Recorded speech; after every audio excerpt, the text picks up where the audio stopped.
This conference will now be recorded. Good morning. So this morning I'm going to be talking about bounce back loans and some of the issues arising out of them.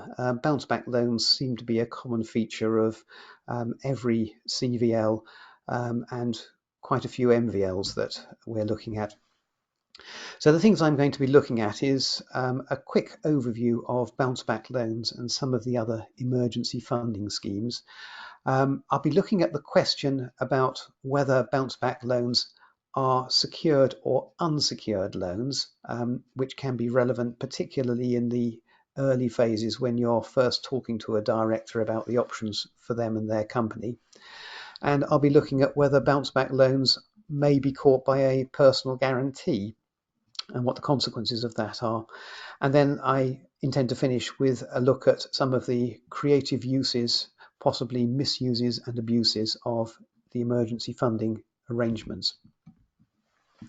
So a quick overview of the various emergency funding schemes. I had a quick tot up of them all, and I think there were around 30 or so government-backed schemes for coronavirus emergency funding. Most are now closed, and for most of them, if they were open for more than a very short time, the rules changed over time, usually to narrow down the options and to make them more restrictive, but in a few cases to actually open them up a bit. Some of the schemes were discretionary, others had a defined entitlement, by which I mean that if you hit the eligibility criteria, you would be entitled to that particular funding. And most of them were open in various ways to abuse or misuse. There's a list of the grants and concessions, I say not necessarily a complete list of them all. And the grants and concessions were not normally repayable. It was essentially free money, I suppose. You might find that you're looking at a case where the grant was claimed at a time when the company was ineligible. And for example, that might occur when you're dealing with the liquidation of a limited liability partnership, because of course the SEISS scheme for self-employed people was available to members of LLPs as well as partners in traditional partnerships and the self-employed sole traders. And the scheme was restricted after its introduction so that for claims made after November 2020, the business must either have been trading or intending to trade, or if it was not trading, then it would have been with profits significantly reduced from COVID-19. So I suppose that was intended to exclude seasonal businesses that would normally have been closed at that time anyway, and therefore, although they might have been forcibly closed by coronavirus as well, it wasn't actually going to make any difference to them. And as from February last year, people were entitled to apply for grants under the self-employed scheme only if most of their income was coming from self-employment. So um, if they had got employment and more of their income was coming from employment, they would not be eligible to make a claim under the scheme then. So you might find that if you're dealing with an LLP, you might be looking at information that was false when the partners applied for their funding, and you might be having to report a case of fraud in a case like that. These are the main loan schemes that are or have been available, and I'll be focusing mostly on the bounce back loans. Bounce back loans were introduced early in May 2020, and it's worth remembering what the situation was at that time, which is that a lot of businesses had been forcibly closed as from was it 21st or 23rd of March, and nobody quite knew when their business was going to reopen and what state it would be in and what state the economy would be in when it reopened. And I think that's the context we have to remember when looking back with hindsight over the way that these schemes were implemented and used. Under the bounce back loan scheme, it was an interest-free loan for 12 months, and after that the interest rate would be 2.5%, so fairly inexpensive. The maximum loan size was £50,000, and the limit was essentially that businesses could borrow up to 25% of their turnover. The lending was given by banks, financial institutions. It was 100% guaranteed by the British Business Bank plc, which is a wholly owned subsidiary of the Department for Business, Energy and Industrial Strategy. So essentially there was a government guarantee of the lending. And bounce back loans became more flexible in terms of their repayments from September last year with the pay as you grow proposals, which allowed the term to be extended from 6 years to 10 years now, and that businesses could elect to pay interest only for 3 periods of up to 6 months. And businesses could also claim a complete payment moratorium for 1 period of up to 6 months. Bounce back loans closed for new applications at the end of March last year.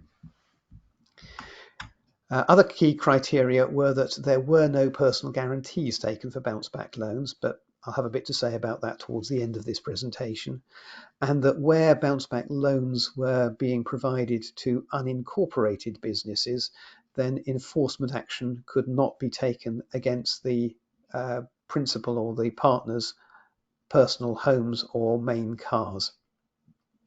The eligibility criteria were widely drawn. It had to be a UK business, a company, a partnership or a sole trader, and it had to have been in business on the 1st of March 2020. Most of its income had to be earned from its trading activity, so an investment company would not be eligible for a bounce back loan. And the use to which the loan could be put was incredibly broadly drawn. They should not be used for personal purposes, but should be there to provide an economic benefit for the business. It can be very, very hard now to assess, with the benefit of hindsight, whether a loan was correctly used or not, given those broad purposes for it. And businesses of any size really would be eligible for a bounce back loan. The only self-selecting aspect of this, I suppose, was that if £50,000 wasn't going to make much of a difference to the business, they'd be unlikely to draw it. And it's worth looking at some of the, I call this unofficial guidance, but it's actually semi-official guidance, where it was made clear at the time that it would be legitimate to use a bounce back loan to refinance existing debt. And so that might be because it was less expensive than the existing debt was, or the terms were less onerous. So, for example, you could perhaps get rid of a personal guarantee if you were a director using a bounce back loan in that way. And it was also expressly said that loans would be legitimate even when their only purpose was to support personal income. And again, this is relevant to issues at that time where businesses often saw their income drop off a cliff and didn't know where the cash was going to come from to pay necessary wages. I found a really useful summary in Martin Lewis's Money Saving Expert website, and there's a guide that was published there on the 1st of April last year. And at the end of that guide, they've actually put the text of various questions that were asked of the Treasury on Twitter, and which were answered in writing on Twitter about the use and the purpose of bounce back loans. And there was express confirmation from the Treasury at that time that these loans could be used to support income. The advice that Martin Lewis gave quite literally was, don't take the piss about this. He put that in writing. And the examples that were given, and these are backed by tweets passing between his website and the Treasury, were that bounce back loans could be used to fund dividends. Of course, you can't use a bounce back loan to create a profit where there is not one.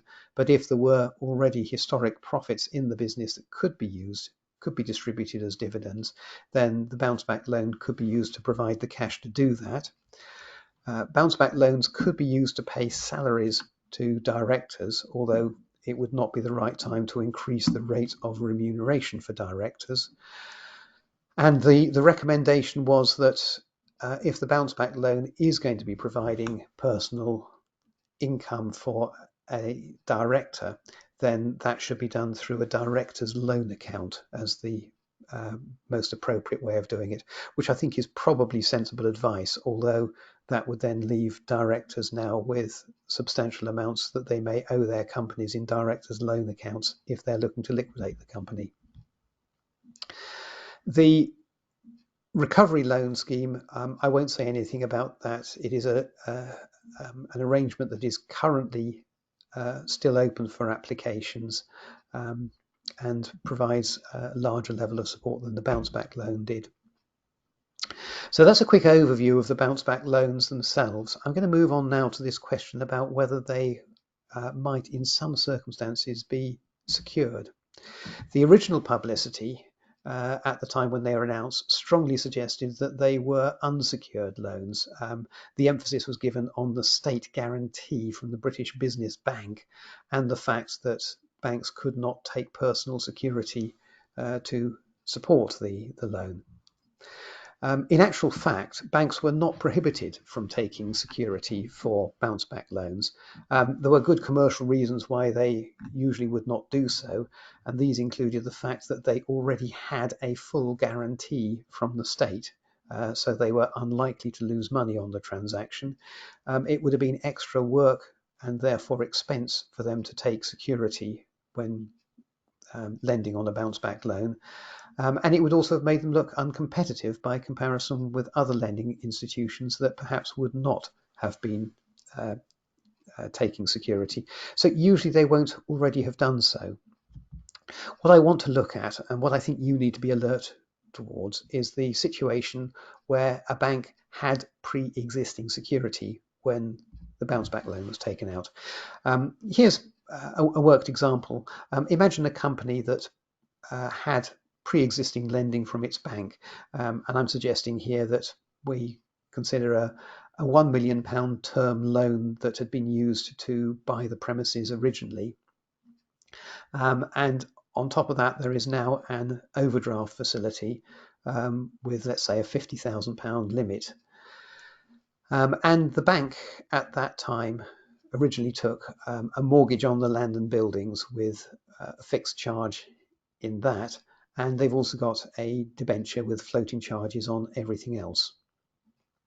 Move forward to 2020, where lockdown hit, and our business then furloughed its employees and took out a £50,000 bounce back loan from the bank with whom it had the existing relationship, all the existing borrowing. It struggled through 2020 and last year, and it's now decided to cease trading, and you're talking to the directors about a CVL or something of that sort.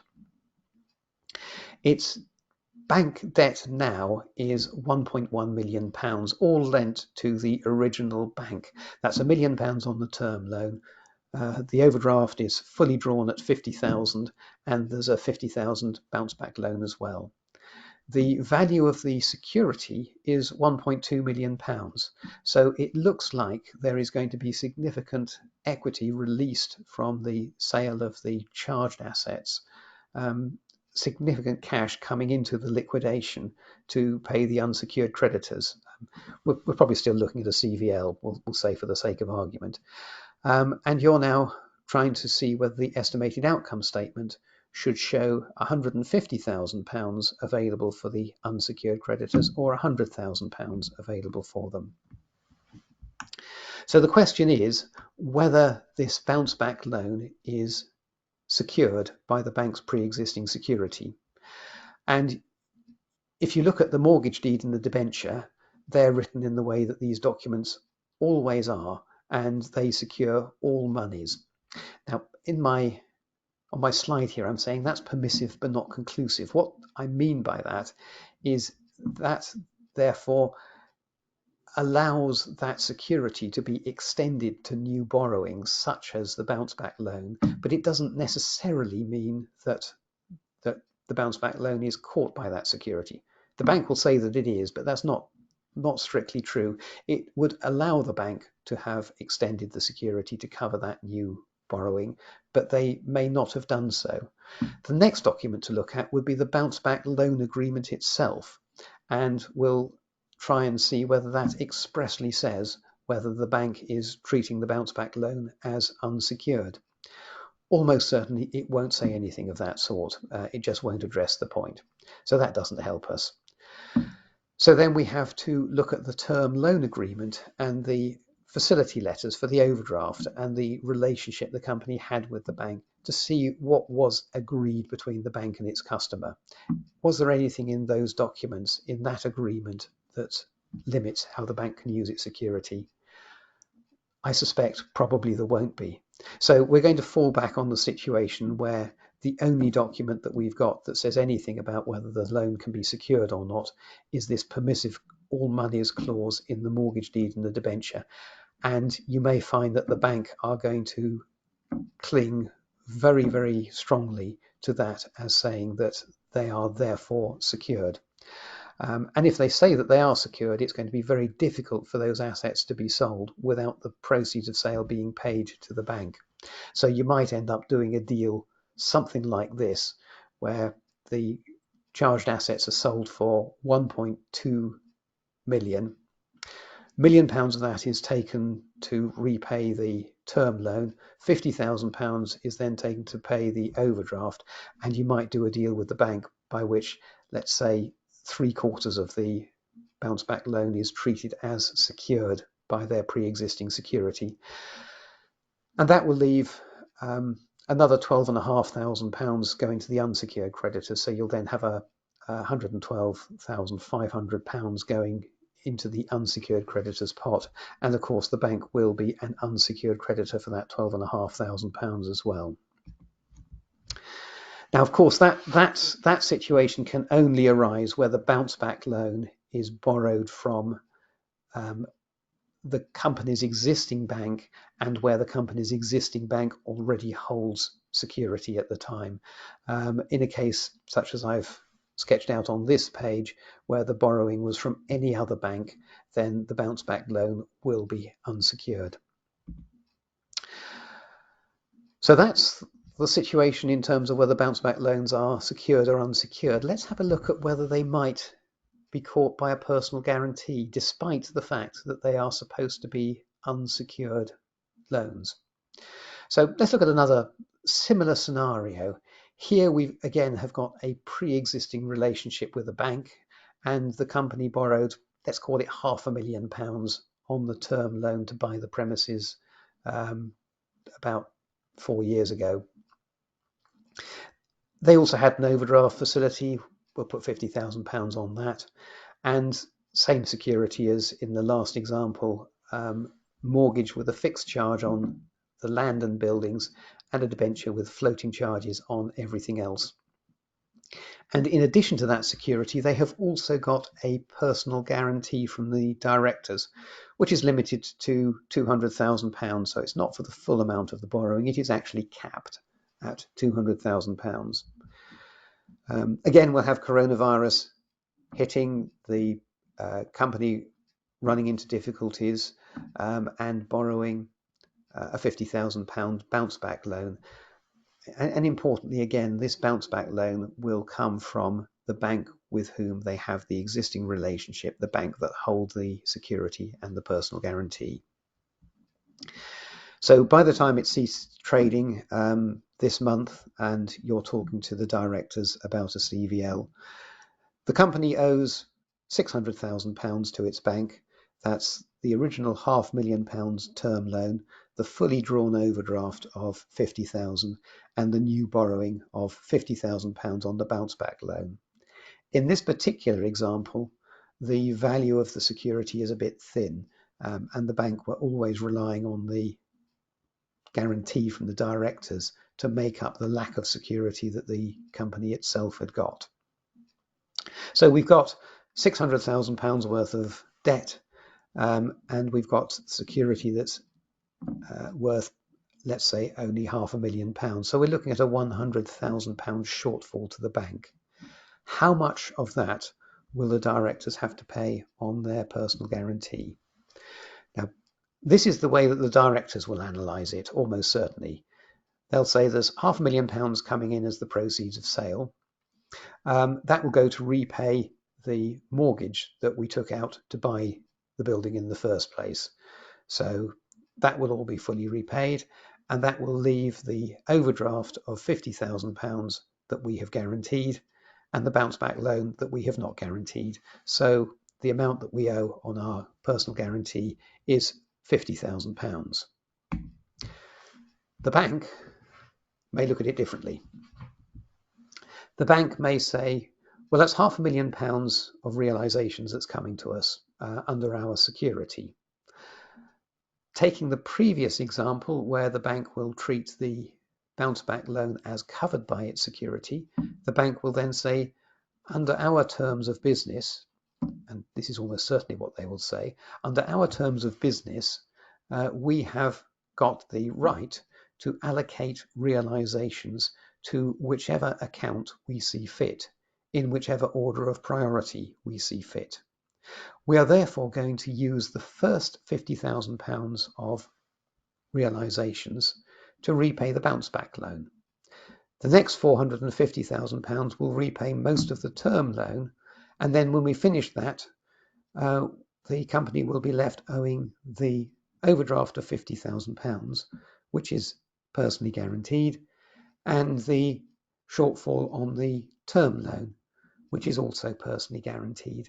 So that means that you, the directors, owe us on your personal guarantee £100,000.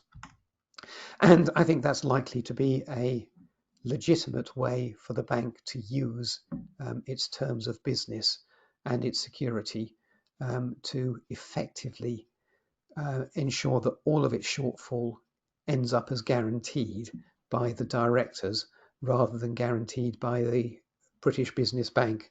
Now, having seen at least one situation where the bank has done exactly this, I suspect that the banks might be coming under some pressure from the British Business Bank to maximise their own recoveries and minimise the amount that they are having to call on the state guarantee.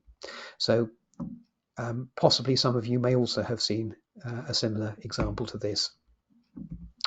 Final thing to look at is the creative uses of bounce back loans and their misuse and abuse. I'm putting up on screen here again the page I showed you before about the Treasury guidance that was given at the time, because I think this is not entirely consistent with the guidance that we're now getting from the Insolvency Service under Dear IP, for example.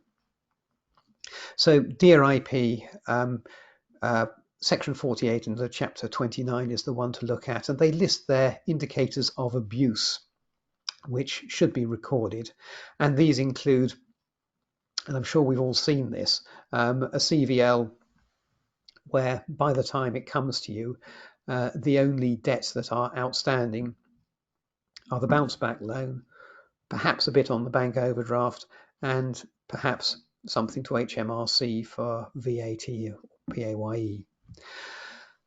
We may see examples of funds that were clearly not used for the benefit of the business, where the directors have improved their homes or bought new cars or gone on holiday with the money from the bounce back loan. Another example would be where the company borrowed the money where it simply had no intention of ever repaying it or indeed ever trading after it had received the money, and that's an abuse, that's fraud. And cases where the company was knowingly insolvent before they borrowed the money, or loans that were made soon before formal insolvency. That last one is unlikely to happen given that the scheme closed at the end of March last year. The one about them being knowingly insolvent before they borrowed the money, that's quite a difficult one when you think about what the situation was in the country in May 2020 and what uncertainty there was, and exactly how difficult it was to assess whether a company was going to be able to pay its debts as they fell due in, let's say, 30 days time or even at that time. And I think given the government guidance at that time, it seems fairly clear that these loans were there to to provide liquidity for businesses and to allow them to pay debts as they fell due when perhaps otherwise they might not have been able to do so. Other examples of abuse that should be reported, and again these all look like fraudulent issues here, is where the application itself was ineligible, and I won't go through that in any detail. I personally tend to draw a line between misuse and abuse. Misuse, I think, is where there is no actual dishonesty involved, but it's misfeasance. It's where directors haven't complied with their statutory duties. Abuse is the other side of the line, and that is deliberate dishonest behaviour. That was where those cases where the money was never intended to be used for legitimate purposes. And some of the apocryphal examples of abuse, I'm sure that some of these have happened. I've not come across them myself. Are companies making multiple applications for bounce back loans, and businesses were limited to one per company. And cases where fake accounts were filed at company's house, or fake management accounts drawn up to persuade the bank that there was a legitimate business when in fact the company had never traded. And as I say, funds that were simply misappropriated and shipped overseas or whisked away to be used for personal expenses without any attempt at ever justifying the reason for doing that. Examples of misuse would be directors taking the opportunity to replace their cars, or perhaps build or improve home offices, perhaps in circumstances where those home offices were never used because the company then ceased trading. Repaying directors' loan accounts, that's an interesting one. I won't say very much more about it here, but I think that's possibly rather a grey area, given the official guidance was that existing debt could be refinanced with this. And similarly, refinancing existing loans that were perhaps personally guaranteed by directors to replace them with a bounce back loan. Again, normally you might consider that to be the wrong side of the line, but given the official advice that was given at the time, that certainly muddied the water about that. And of course, we know how directors should have applied to comply with their legal duties in terms of considering the company's financial needs, how the bounce back loan would be used to fund those, what benefit that would give to the company, and how it would be paid back, and having a proper typed and signed board minute to record that, followed by measuring the subsequent events against projections and recording with reasons any decision to change the plan. I mean, the sort of companies that are likely to have borrowed bounce back loans probably didn't have that much corporate governance rigor to start with anyway, and you then have to add to that the memories of just how difficult planning was for businesses in the second quarter of 2020 in particular, and even for the rest of 2020 after that. So those sorts of normal lack of diligence, I suppose, are not necessarily going to be particularly helpful in the context of all of this. I mean, what you are likely to see is inadequate records kept by the company, so no change there really, and possibly some slightly sketchy justification for using the funds in ways that benefited directors. And in addition to any reporting that you're going to have to do under your disqualification obligations, you'll also be thinking about your ability to bring claims.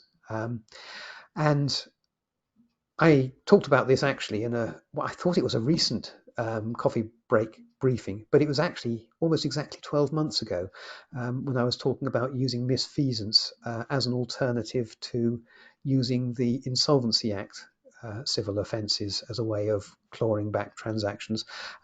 Tell you what I'll do is I'll send out a link to that presentation, the recording of it from last year, at the same time as we send out the link to the recording of this one, so that you can look at that in rather more detail. So I won't say any more about that slide here. I'll just remind you that under the Companies Act, particularly Section 172, the duty that directors have is to act in good faith to promote the success of the business. And that is measured financially by reference to the interests either of shareholders or of creditors. And you can ask directors to explain to you just what they did and why they thought that promoted the success of the business. As always, when you're looking at bringing any sort of legal action, there are three questions you need to ask before you start. The first one is this worth powder and shot? Can the money be recovered? Does the director still have it? Do you know where it is and how you're going to be able to recover it? Second question is, have you got funding for the legal costs of the litigation? Will the results, the likely recovery that you're looking at, be proportionate to the cost of bringing it? And this can be particularly so if you're looking at a claim that's very much less than £50,000. And a lot of the litigation funders aren't really terribly interested in claims of £50,000 or less. Third question you have to look at, the final one after you've looked at the commerciality questions, is the legal one. Have you got a case? From what you know about the situation, does it fit a statutory claim? How are you going to prove each element of the statutory claim? And have you got the evidence that you need? And I mentioned earlier, this is the sort of a grey area where you might be looking at. You might have a business whose financial history is not that great. There may have been losses funded by the directors in the last year or two before lockdown, and the directors could then have drawn a £50,000 bounce back loan. And let's say that they use £35,000 of that to repay the director's loan account, and that was money that they had actually put into the business to pay its trading losses over the last couple of years or so. The balance of the bounce back loan, the £15,000, that may have kept the business alive for about another year or so, and then perhaps the directors will have decided that, having been repaid the finance they'd put into the business already, they don't want to put any new working capital in, and the company is still making a loss. So CVL is almost inevitable. And that might be a case where there is a bounce back loan and HMRC as the only creditors. And it looks like it's possibly the wrong side of the line, but you might find, looking at it in more detail, it's not as black and white as that. And a case like that, I think, would be quite a difficult one to bring a civil action for recovery of the money paid, the repayment of the director's loan account, even though it does look at first blush very much like it's a preference. So I think that's now covered all of the topics I wanted to. If you've got any questions, be very happy for you to raise them now. I'm just going to have a quick look and see if there are any questions that have come up on the chat box. I can't see any. So with that, I will stop recording.